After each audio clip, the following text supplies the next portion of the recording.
Al-Jumu'ah itu saling memerhatikan di antara yang kumpul itu. Jadi bukan sekedar datang berkumpul ya dan menyampaikan persatuan, tapi saling memperhatikan satu dengan yang lainnya. Itu dipraktekkan di zaman Nabi. Baik itu dalam konteks teman-teman sekalian ibadah, ya di hari Jumat datang gitu kan. Datang ibadah gitu. Bukan sekedar datang tapi saling melihat siapa yang datang, siapa yang hadir dan di sini dan mempraktekkan makna ketiga. Datang kumpul dengan rakaat, yang kedua saling memperhatikan, yang ketiga ini yang paling indah, ya saling melengkapi dengan melihat kebutuhan setiap orang yang datang. Ini hebatnya.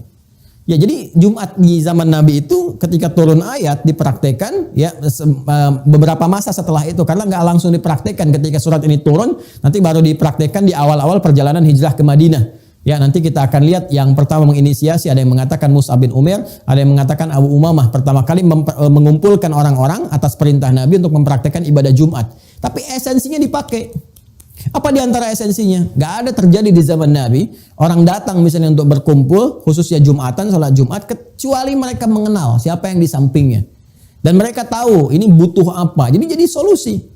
Yang lapar dapat makanan, yang haus dapat minuman, yang kurang pekerjaan dapat relasi untuk bekerja. Sampai ada seorang teman-teman, satu sahabat ya, yang datang dari jauh. Ya, datang dari jauh. Jadi dia bukan orang Madinah. Jadi saat Jumat nih relatif stabil dipraktekan, ya itu di fase Madinah itu paling stabil karena ketika hijrah itu paling mudah menunaikan ibadah Jumat dan seterusnya. Jadi ayat Jumat itu turun sesaat sebelum hijrah, dipraktekkan di awal-awal hijrah di perjalanan, ya kan? Kemudian nanti stabilnya saat Nabi hijrah ke Madinah itu stabil dipraktekkan menunaikan sholat Jumat secara stabil, secara konsisten, gitu kan? Nah, yang paling menarik nanti ada seorang sahabat dari Gotofan. Gotofan itu satu suku wilayah di luar Madinah pada saat itu, ya. Namanya Sulaik. Sulaik al-Gotofani. Sulaik ini datang pas dalam satu riwayat disebutkan di hari Jumat. Ada surat menyebutkan hari Jumat. Jadi ketika Nabi sedang berkhutbah, ya ini di pertengahan dia datang. Ya, karena dia bukan wilayah orang Madinah, belum tahu tentang bagaimana cara adab-adab di masjid, termasuk sunnah-sunnahnya, dia langsung duduk. Ya, maka Nabi kemudian menyampaikan satu kalimat bersifat umum. Nah, ini bagusnya nih. Jadi kalau ada seseorang yang belum tahu, ya terus kita sedang mengajar atau jadi guru atau Anda menjadi pejabat misalnya di perusahaan, ya jangan menyinggung langsung ke orangnya.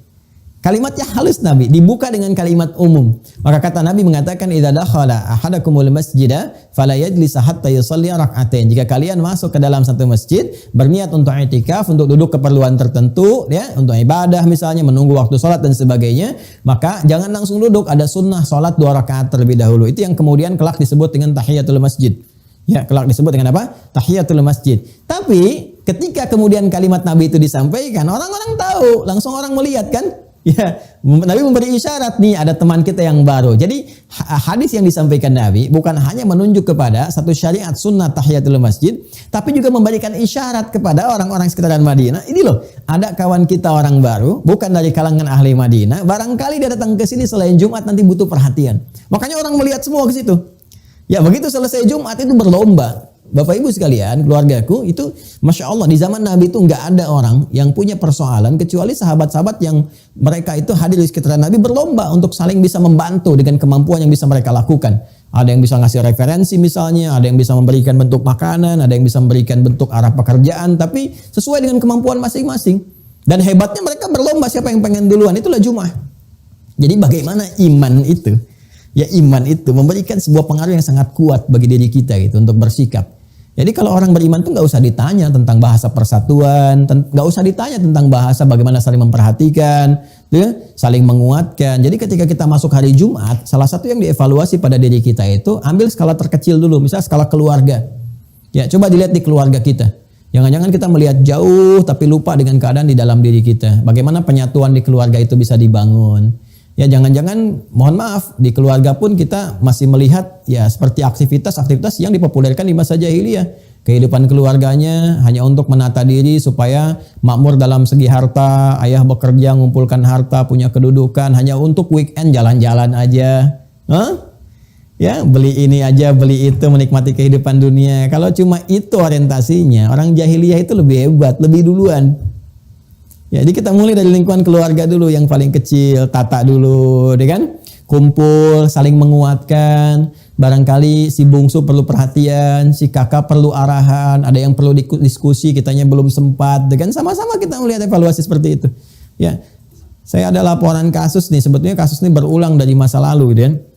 Ada anak yang ya dari dia kecil, sekolah Islam bagus dan sebagainya, ketika dia masuk kampus pintar, ini sebenarnya kisah masa lalu juga tapi terulang kekinian. Ya, ketika sudah masuk satu kampus, nalar dia sudah mulai berpikir luar biasa, tiba-tiba kemudian datang ke rumah dia minta izin pindah agama. Anda bayangkan.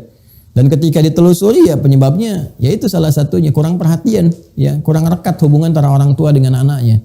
Jadi kita jangan bicara jauh dulu, kan aspek jauhnya itu kan dengan sekitaran, dengan tetangga dan sebagainya. Makanya Jumat kan menarik, ada sholat harian berjamaah, itu lingkaran terdekat, satu RT misalnya, RW. Tapi kalau Jumat kan dari mana-mana datang. Coba Anda bayangkan kalau dipraktekkan, ibadah harian, ibadah pekanan, ibadah tahunan. Jadi kalau semua makna itu dipraktekkan, Jumat dipraktekkan dengan benar, saya yakin kemiskinan akan terkurangi. Kenapa? Karena semua orang mempraktekkan dengan baik. Ya, cara dia bergaul, cara dia merekatkan hubungan dan sebagainya. Apalagi kalau haji dipraktekkan, saling merekatkan semua satu dengan yang lainnya. Ya, dan Allah memberikan kesan apa yang sangat dalam, fas'au ila dzikrillah. Kalau sudah muncul sepekan hari Jumat itu, fas'au ila dzikrillah, maka bergegaslah kalian semua untuk ingat kepada Allah. Ya, jadi untuk laki-laki ada ibadah spesifik salat, kan? Tapi semua diminta oleh Allah, baik laki-laki ataupun perempuan, coba ingat zikir kepada Allah. Ternyata ini bagian kedua terakhir yang ingin saya sampaikan sebelum masuk ke keistimewaan. Kita sejarah Jumat sudah tahu tadi. Ya, sekarang syariat Jumat juga muncul, ya sudah disampaikan. Nah, yang paling menarik ketika Allah Subhanahu wa taala menyampaikan lewat ayat ke-9 ini, fas'au ila dzikrillah, bergegas untuk ingat kepada Allah, zikir kepada Allah. Ternyata Allah memberikan kesan evaluasi kepada kita. Pada kita semua tanpa kecuali. Ya, zikir itu semua aktivitas yang kita kerjakan yang mampu mengingatkan dan mendekatkan diri kita kepada Allah. Ya, kita ingat Allah, zikir. Ya, zikir dan mendekatkan. Jadi bukan sekedar ingat tapi membangun kedekatan dengan Allah. Jadi kalau kita berzikir nggak membuat kita dekat, maka ada yang kurang sempurna dalam zikirnya. Jadi bukan sekedar kita mengingat, ya, dalam konteks misalnya kita membaca sesuatu, ingat tapi nggak membuat kita dekat. Nah, ini ada yang belum sempurna, bukan salah ya, sekali lagi bukan salah. Ya, dia dapat pahala dengan kalimat sesuai dengan niatnya, tapi manfaat dari situ belum sempurna dia dapatkan. Ya, misal semua kegiatan yang mendekatkan kita dengan Allah, kalimat thayyibah, ya, kalimat thayyibah, subhanallah, alhamdulillah, Allahu akbar, itu zikir namanya. Ya, Quran surah keempat An-Nisa ayat 103.